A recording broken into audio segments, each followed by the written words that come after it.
Jumpa lagi sobat, melanjutkan kisah Jejak di Balik Kabut karya Esa Mintarja untuk sobat semua.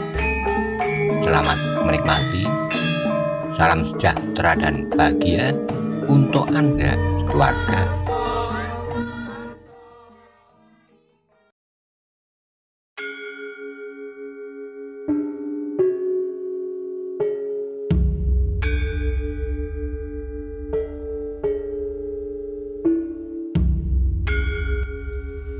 Pada episode sebelumnya dikisahkan pengembaraan Paksi sampai ke lereng Gunung Merapi, dan tak disangkanya ia bertemu kembali dengan Ki Martobrewo. Bagaimana kisah selanjutnya? Simak bersama-sama.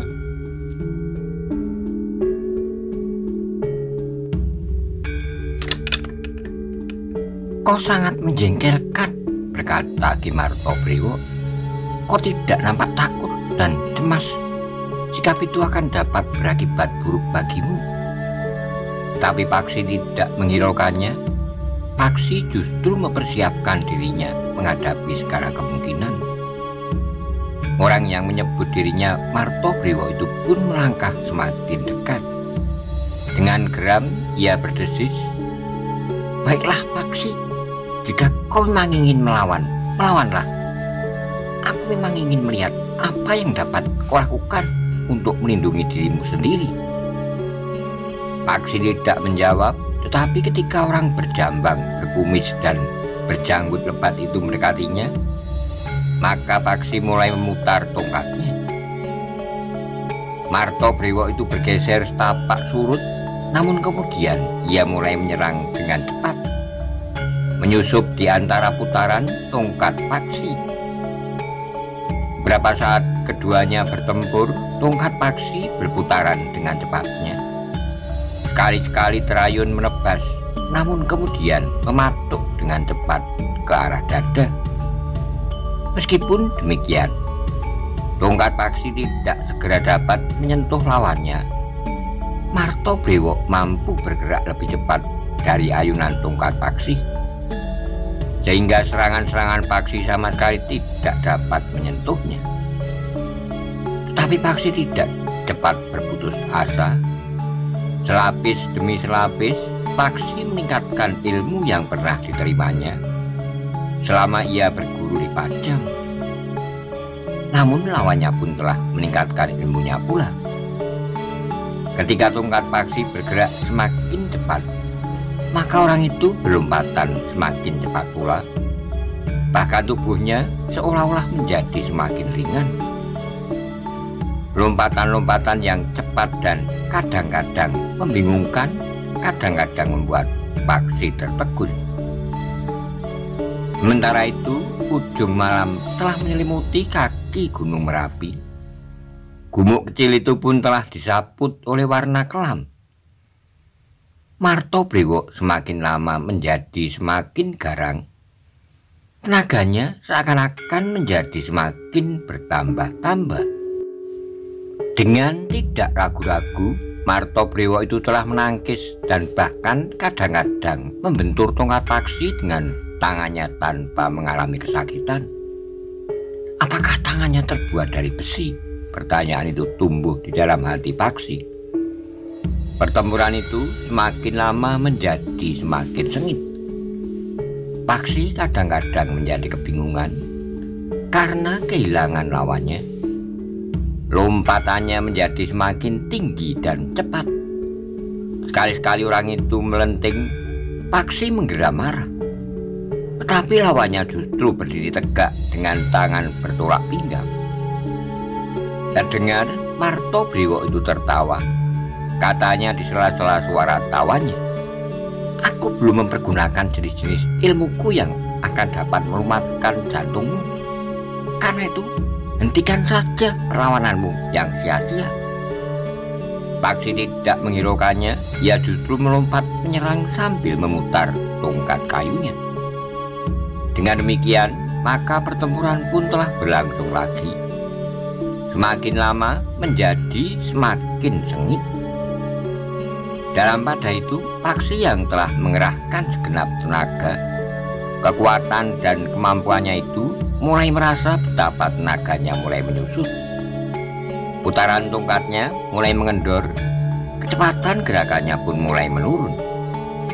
Sementara itu lawannya masih tetap segar sebagaimana pertempuran itu dimulai. Paksi mulai merasa bahwa ia sudah melewati puncak kemampuannya. Martobrewo itu seakan-akan mengetahui kegelisahan yang mulai mencengkam jantung Paksi.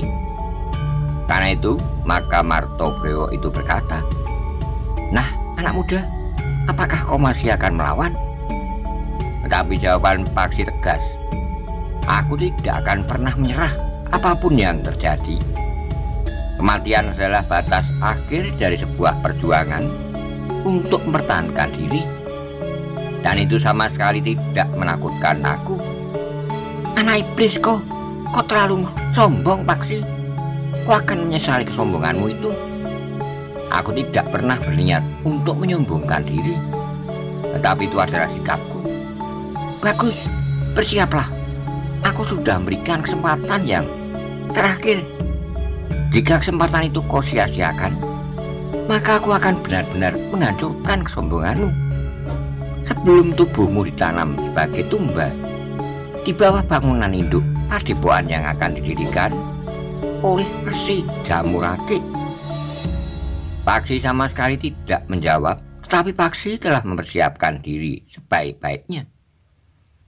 Sesaat kemudian, maka pertempuran pun telah kembali menyala. Paksi telah mengerahkan kemampuannya yang tersisa.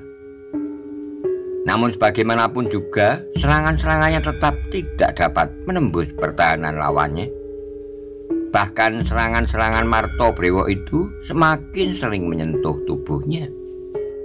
Semakin lama, tenaga Paksi pun menjadi semakin menyusut, sementara lawannya menjadi semakin garang. Karena itu, maka perlawanan Paksi pun semakin lama menjadi semakin tidak berarti. Beberapa kali serangan lawannya sempat melemparkan Paksi beberapa langkah surut. Bahkan ketika tangan Martobrewo mengenai keningnya, Paksi telah terbanting jatuh. Meskipun demikian, Paksi yang berguling mengambil jarak itu dengan cepat bangkit. Tongkatnya masih tetap di dalam genggamannya. Tapi demikian ia berdiri, maka lawannya telah melompat menyerangnya. Tangannya terjulur lurus ke arah dadanya. Dalam keadaan yang semakin lemah, Paksi masih mencoba untuk tetap bertahan. Demikian Martobrewo meloncat menyerang, maka Paksi pun berdiri tegak sambil mengacungkan tongkatnya tepat ke arah dada lawannya yang bergerak maju. Paksi berdiri di atas kedua kakinya yang sedikit merendah pada lututnya, dengan sedikit menarik kaki kanannya ke belakang. Martobrewo yang menyangka bahwa Paksi sudah menjadi semakin lemah, justru terkejut. Tubuhnya yang meluncur deras itu menggeliat, namun ujung tongkat Paksi masih juga mengenai lambungnya. Serangan Martobrewo memang berhenti. Bagaimanapun juga patukan ujung tongkat Paksi di lambungnya itu terasa sakit. Tapi dalam pada itu, Paksi telah terdorong beberapa langkah surut, namun Paksi masih mampu mempertahankan keseimbangannya. Martobrewo yang kesakitan itu menggeram dengan kemarahan yang menyala. Ia berkata dengan suara bergetar, "Setan kecil kau menyakiti lambungku. Karena itu, aku akan segera mengakhiri pertempuran ini." Paksi pun segera mempersiapkan diri sebaik-baiknya. Tapi Paksi tidak dapat mengingkari kenyataan bahwa tenaganya sudah semakin menyusut. "Bangkitlah," geram Martobrewo. "Jangan cengeng. Kau baru bertempur seujung malam. Belum sampai tengah malam. Ketika aku masih semuda kau, aku dapat bertempur sehari semalam tanpa berhenti.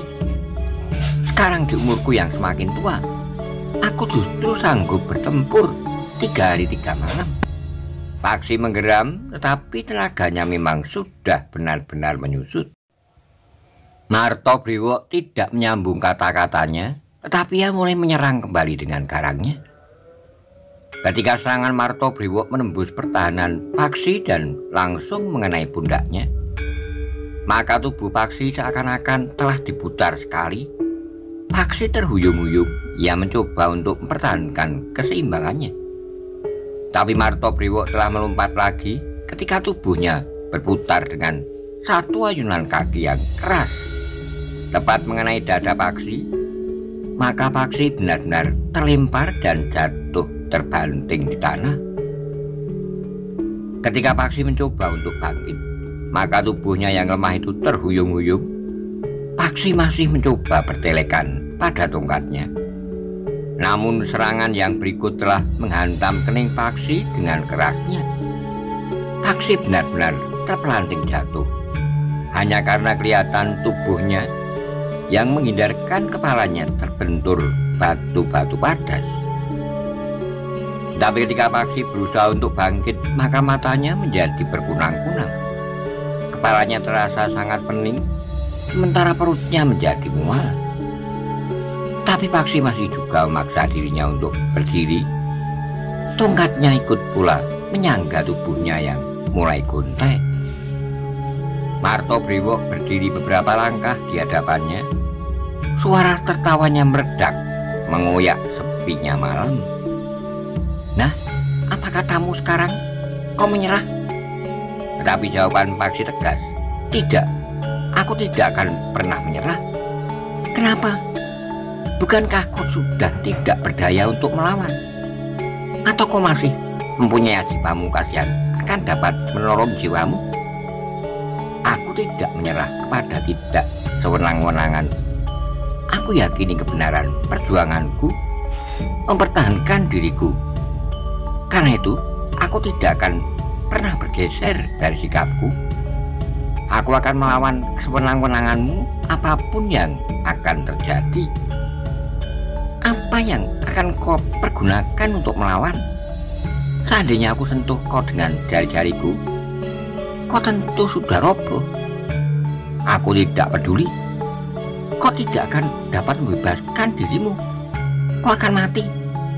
Tubuhmu akan ditimbun dengan tanah di bawah bangunan utama Padepokan Resi Jamurake. Kau dapat membunuhku, kau dapat mengubur tubuhku dimanapun kau mau. Tapi kau tidak dapat membunuh keyakinanku bahwa kesewenang-wenangan harus dilawan." "Gila kau. Dalam keadaan seperti itu kau masih berani berbicara tentang keyakinan. Kau harus melihat kenyataan. Kau tidak dapat mempertahankan keyakinanmu itu.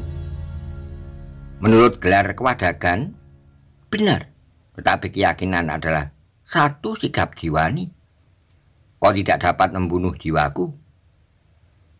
Martobriwo menggeram katanya, "Bersiaplah untuk menjadi korban.